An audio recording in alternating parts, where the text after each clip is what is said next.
પવિત્ર શ્રાવણ માસ નિમિત્તે ફૂલકાંજળીના વ્રતને લઈને બોટાદ શહેરમાં આવેલા મસ્તરામ મંદિરે વહેલી સવારથી નાની કુંવારિકા બાળાઓ દ્વારા પૂજા અર્ચના કરવામાં આવી હતી। બોટાદ શહેરમાં આવેલા મસ્તરામ મંદિરે વહેલી સવારથી જ કુંવારી બાળાઓ દ્વારા શિવની પૂજા અર્ચના કરાઈ હતી। જો કે ફૂલકાંજળીનું વ્રત બાળાઓને ફૂલ સૂંઘીને કરવાનું હોય છે, જેમાં પાણી તેમજ ભોજન ફૂલ સૂંઘીને આરોગવાના હોય છે। તેમજ ફૂલકાંજળીના વ્રતને લઈને રાત્રિના 12 કલાક સુધીનું જાગરણ પણ નાની બાળાઓ દ્વારા કરવામાં આવે છે।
મારું નામ ચૌહાણ મનીષાબેન વનસુખભાઈ છે।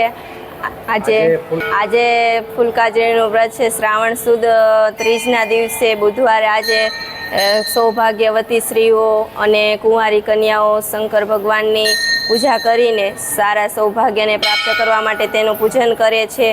આખો દિવસ ફૂલ સૂંઘીને પાણી પીવે છે।